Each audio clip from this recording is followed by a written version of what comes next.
Noveno episodio. La era de la paz personal y la afluencia.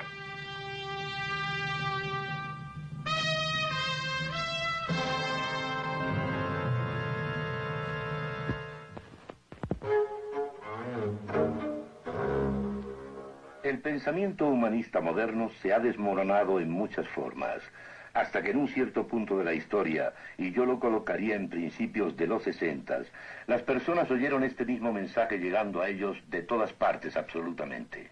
Cuando leían libros de filosofía, o cuando asistían al museo de arte, o escuchaban música, o leían una novela moderna, o asistían al cine filosófico, era siempre lo mismo. Y eso es que, en una base humanista, la razón conduce a la desesperación, a ninguna respuesta. Y las personas deben tratar de encontrar soluciones en el área de la sinrazón. Llevó a las personas al punto donde no había ningún valor fijo para nada. Estos habían desaparecido, y la gran mayoría de las personas había llegado al punto donde solo tenían dos horrendos valores, horribles valores: paz personal y afluencia.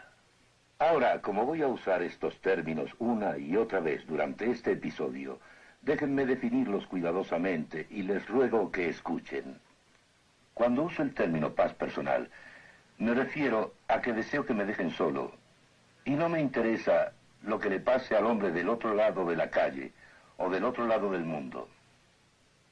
Quiero que mi estilo de vida no sea perturbado, sin considerar lo que significaría incluso para mis propios hijos y mis nietos.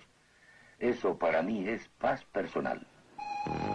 La afluencia significa cosas, siempre más cosas, y el éxito visto como la abundancia de cosas.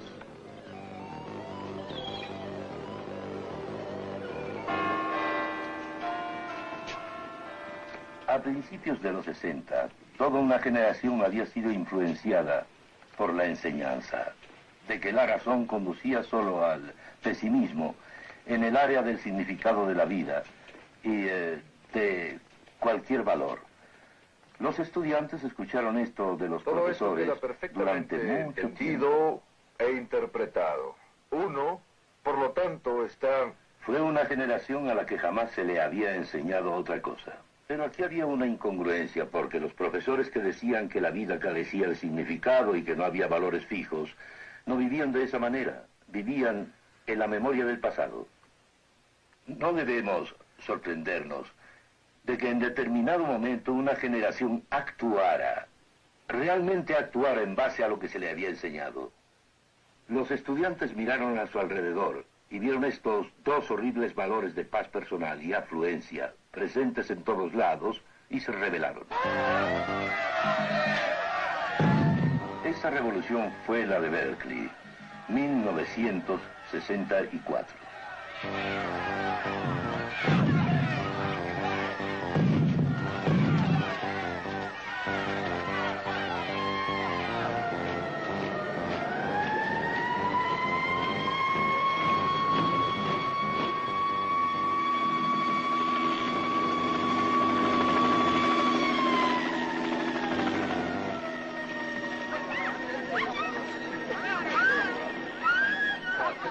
Volviendo a lo que ahora es historia pasada, no entenderemos en dónde nos encontramos hoy si no tomamos un momento para comprender la corriente a través del Berkeley de 1964.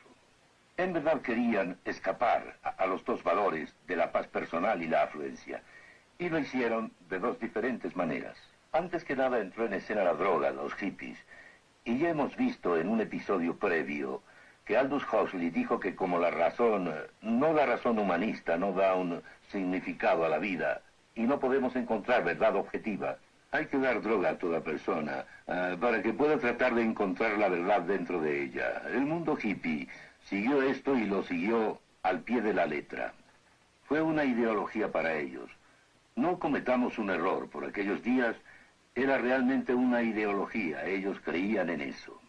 Realmente creían que si se pudieran poner drogas en nuestra agua, LSD en el agua potable de los depósitos de las ciudades del mundo, y se tuvieran suficientes personas en onda, los problemas de la civilización se resolverían. Lo creían de todo corazón. Elevándose con la ayuda de los amigos. Es un mensaje muy poderoso. Casi al mismo tiempo en Berkeley, aunaron un segundo elemento a este intento de escapar a esos dos terribles valores de la paz personal y la afluencia. Fue el movimiento del discurso libre. Al principio, este movimiento en la Plaza Sproul no fue de derecha ni de izquierda. Fue simplemente un deseo, una demanda. Ellos tenían derecho a tener libertad, reuniones políticas en la Plaza Sproul. Y por Dios, nosotros debemos luchar. Y si nos decidimos a luchar, tenemos que ponerlos entre la espada y la pared. Y debemos decirles, no, muchachitos, esta es nuestra universidad. Pero enseguida se desvió hacia la nueva izquierda siguiendo a Marcuse. Marcuse era un filósofo alemán marxista que en aquel tiempo enseñaba en San Diego. Esto se difundió por el mundo. Pensemos, por ejemplo, en las revueltas parisinas de 1968. Aquí están buscando liberarse de esos dos valores. Tenían el análisis correcto. Déjenme decirlo como alguien que tenía más edad. Tenían el análisis correcto. Aquí era donde nuestra sociedad estaba solo con dos terribles valores de paz personal y afluencia, pero la tragedia fue que intentaron soluciones dañinas. La cultura de la droga llegó a su clímax en Woodstock, en el festival que hubo en 1969. Pero en Altamont, también en 1969, hubo otro festival. Los ángeles del infierno que fueron contratados para vigilar el terreno mataron por lo menos a un hombre. Y una revista, los Rolling Stones, divulgó y citó después de eso a alguien diciendo: hemos perdido nuestra edad de la inocencia. La cultura de la droga terminó. Terminó después del Festival de la Isla de Wight en 1970, que culminó tan mal en una moda tan horrible en Europa. Después el ingerir drogas cambió, pero no hay menos personas que se droguen, desafortunadamente, aunque ya no las ingieren como una ideología. Lo peor de todo es que más personas están ingiriendo drogas, y lo más grave es que las ingieren a más corta edad. Pero el ingerir drogas como una ideología terminó por completo.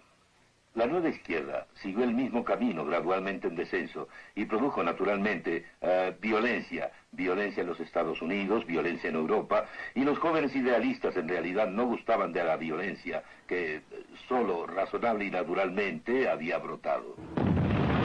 En 1970, los estudiantes radicales colocaron bombas en los laboratorios de la Universidad de Wisconsin, matando a un estudiante graduado. Las bombas continuaron colocándose en los Estados Unidos y todavía existe un pequeño y rudo grupo de radicales.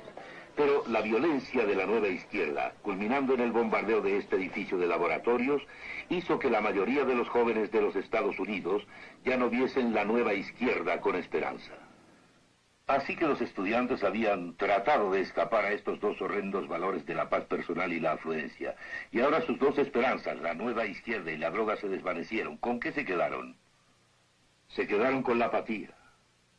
Apatía. Muchas personas se alegraron cuando las universidades se tranquilizaron en ese momento. Y en cierta forma fue bueno que se tranquilizaran, pero yo hubiera podido llorar y lloré cuando me encontré con aquellos jóvenes después del suceso. Todo lo que tenían era apatía. Y habían tratado de escapar de los pobres valores de sus padres o de los valores de la sociedad y habían girado en círculo volviendo para acabar más atrás. Y ahora la apatía los gobernaba. ¿Y qué quedaba? Los dos valores de la paz personal y la afluencia regían soberanamente. Ahora, alejándonos de los Estados Unidos, una fuerte minoría dominante en Europa y una mayoría de estudiantes, digamos por ejemplo en Sudamérica y otras partes del mundo, dieron un nuevo cambio en el área de la sinrazón. Y esto es, que se comprometieron ellos con la línea marxista, maoísta o leninista. ¿Por qué es esta nueva clase de cambio dentro del área de la sinrazón tan utópica en un mal sentido como el de la anterior droga? Les diré por qué. Simplemente porque donde quiera que el marxismo-leninismo ha llegado al poder, siempre ha significado opresión. Siempre. Y estos jóvenes solo cerraron sus ojos ante esto.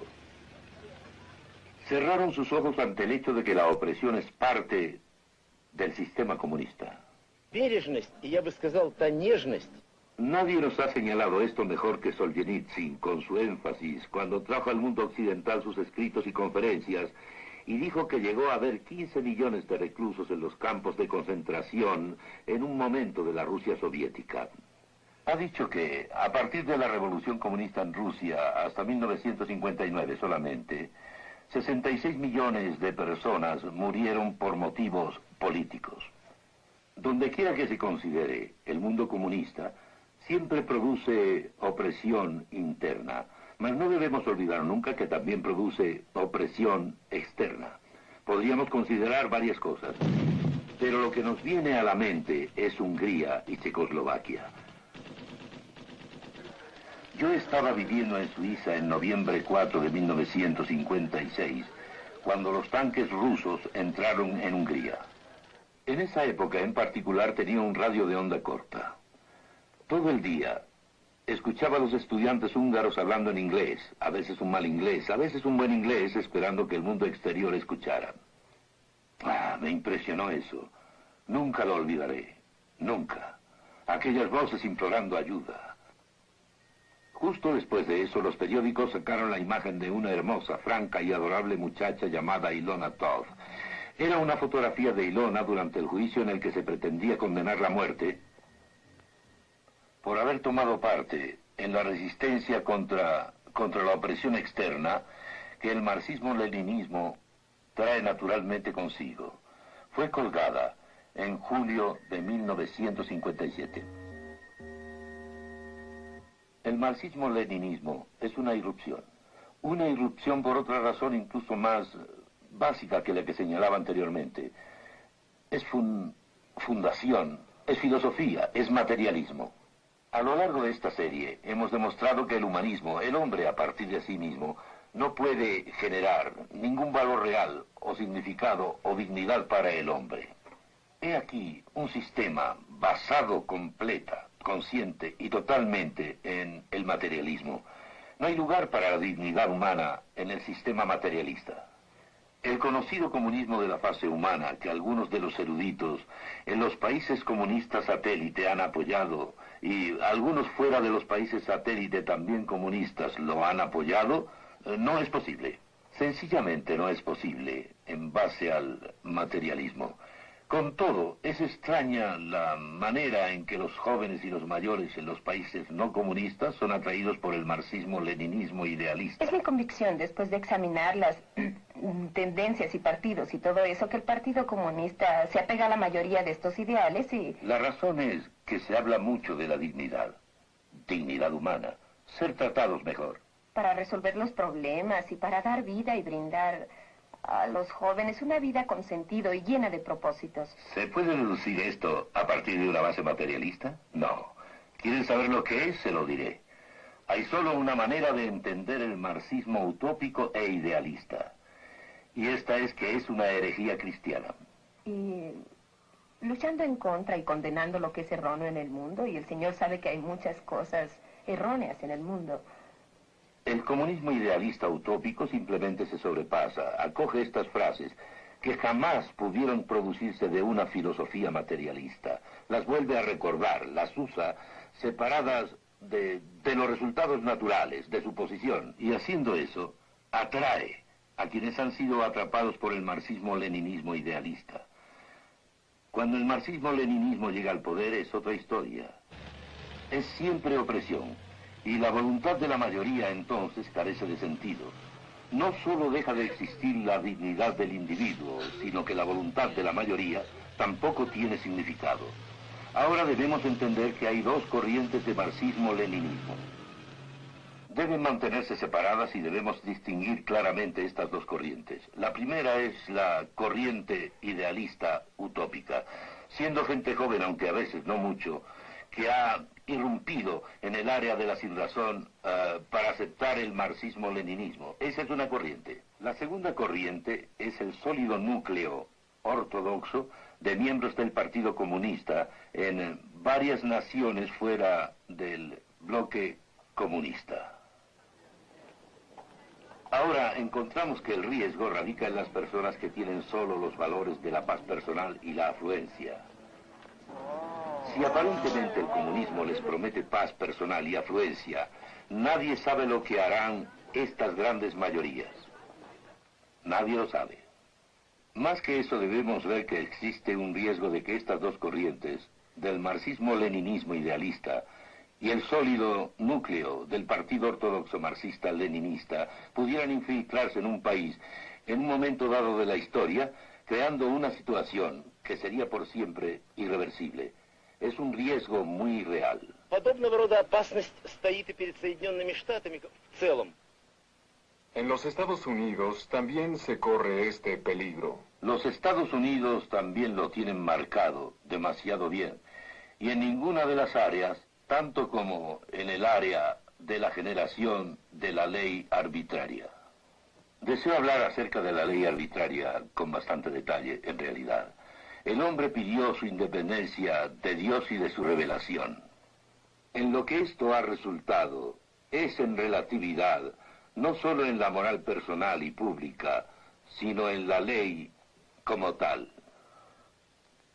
La naturaleza en la que los hombres han tratado de estatuir su ley, como recordaremos de un episodio previo, no es suficiente, por la simple razón de que la naturaleza es cruel y no cruel, y así no se puede formar un sistema estable de leyes en la naturaleza.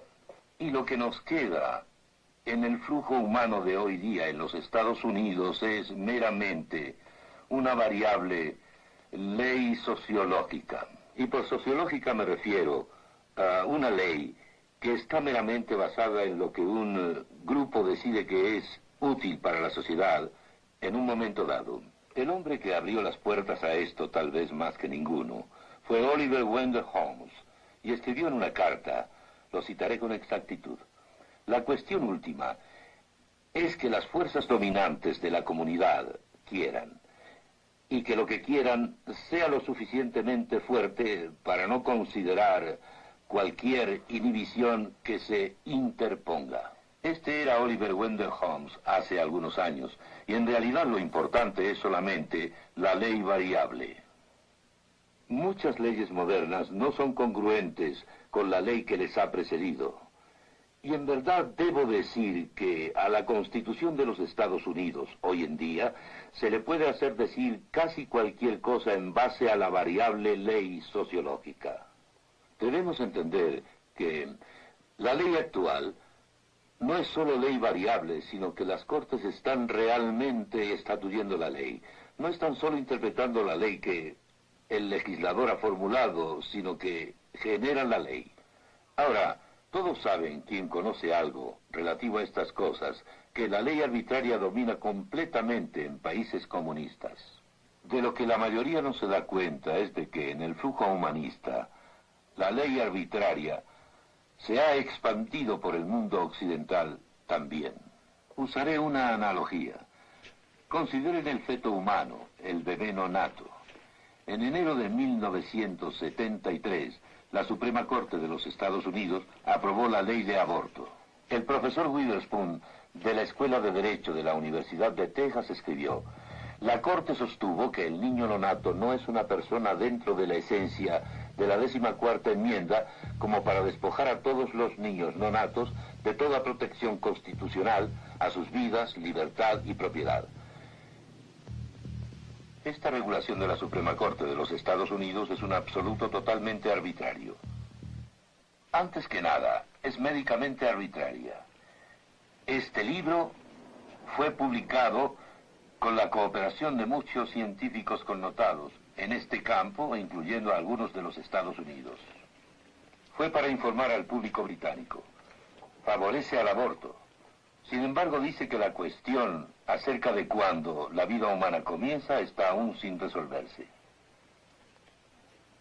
El aborto puede ser practicado antes de que el feto sea viable, aunque cuando sucede es en sí mismo un punto a discutir. Más adelante establece que un biólogo puede decir que la vida humana empieza en el momento de la fecundación, cuando el espermatozoide y el óvulo se fusionan. La arbitrariedad médica de la decisión de la Suprema Corte está enfatizada por el hecho de que la destrucción del feto se acepta en el aborto. Y con todo, las discusiones se originan en cuanto a si es correcto fertilizar un óvulo fuera del útero, esto es, en el laboratorio, porque entonces viviría solo unos días. Esto plantea el problema de que si ese óvulo fertilizado fuese implantado exitosamente dentro del útero, tendría el potencial genético total para convertirse en un ser humano. ¿En qué afecta que se aborte a un bebé de 5 meses y medio de embarazo? Pues en que también él tiene todo el potencial genético para convertirse en un ser humano. El juez White de la Suprema Corte, en su discusión concerniente a la ley del aborto, dijo que es el ejercicio del poder judicial inexperto, un ejercicio descuidado y extravagante del poder de supervisión judicial. Sobre esta arbitraria regulación fueron descartadas las leyes del aborto de casi todos los estados de la Unión, médica y legalmente. Muchas personas aceptaron esta ley a pesar de que era arbitraria médica y legalmente, porque era considerada sociológicamente provechosa. ¿Por qué no habríamos de aceptar leyes que restringieran la libertad humana si fueran consideradas sociológicamente provechosas? Con lo que nos quedamos es con la ley sociológica, y eso es todo. Y nadie sabe cómo terminará. Por la regulación de la Suprema Corte, el bebé nonato no se considera una persona. En nuestros propios días ha habido un gran clamor, y muy apropiadamente, porque en el pasado no se veía al esclavo negro como una persona. Pero ahora, por este absoluto arbitrario traído a la corriente humanista, millones de bebés no natos de todos colores de piel son declarados por ley como no personas.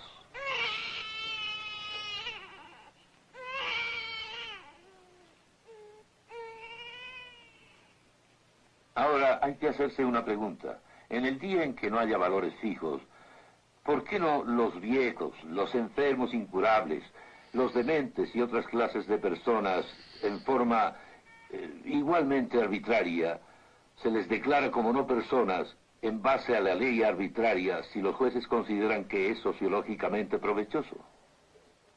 En días como los nuestros, lo que es inconcebible puede no ser, y probablemente no será inconcebible, a la vuelta de muy pocos años. Ahora, adelantémonos un poco.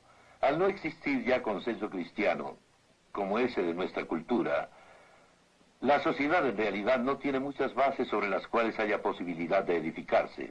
Una es que todos simplemente harían lo suyo, y esto recibe el nombre técnico de hedonismo. Significa que la persona haría lo que desea hacer, pero el simple hecho es que no es posible edificar una sociedad con todo el mundo haciendo solo lo que quiere hacer. Se podría pensar en un hombre solo viviendo en una isla desierta. Ahí haría cualquier cosa que quisiera dentro de la forma del universo. Pero cuando dos hombres están en una isla desierta y deben tener, por tanto, interrelaciones, entonces ya no es posible para cada hombre hacer lo que quiere hacer. A menudo recuerdo la analogía de los dos hombres tratando de hacer lo suyo, sin importar lo que el otro piense. En cuanto se encuentran en un estrecho puente, algo tiene que suceder. Ambos no pueden hacer su voluntad, todos lo entienden. No se puede edificar una sociedad con gente haciendo lo que quiere hacer. Es hedonismo. Bien, entonces el hedonismo es una base teórica para la sociedad cuando el consenso cristiano dejó de existir. Pero si no es posible, ¿qué otras posibilidades hay? Bueno, está la posibilidad del dominio total, del voto del 51%. Recuerden bien que fue la cristiandad de la Reforma en el norte de Europa la que puso al alcance las formas y libertades que tenemos. Y el voto del 51%. Pero estoy hablando del voto del 51%, puesto que no existe un absoluto por el cual se pueda juzgar el voto del 51%. En los días en que la cultura cristiana era más dominante, el individuo podía levantarse con una Biblia en la mano y decir: se equivocan, aunque la mayoría hubiese votado en otra forma. Pero ya que el consenso cristiano no existe, entonces no hay un absoluto para poder juzgar el 51%. De modo que esta es una situación muy diferente. Les diré una frase que desearía memorizar. Si no hay un absoluto, por el cual juzgar a la sociedad es absoluta. La idea del pensamiento humanista es convertir al hombre como individuo y luego a la humanidad en el centro de todas las cosas. Su propia medida para convertirse en autónomo. Si hemos de vivir y escapar a la muerte, no solo la muerte individual en el sentido del juicio de Dios, sino la muerte en nuestra vida cultural y política, en nuestra vida presente, debemos apartarnos de ese camino humanista de convertir al hombre en autónomo y debemos poner al Creador en el centro de todas las cosas. La mayor de todas las maldades es poner cualquier cosa creada en el lugar del Creador. Y cuando nos apartemos de esto, nuestros pies habrán pasado del camino de la muerte al camino de la vida.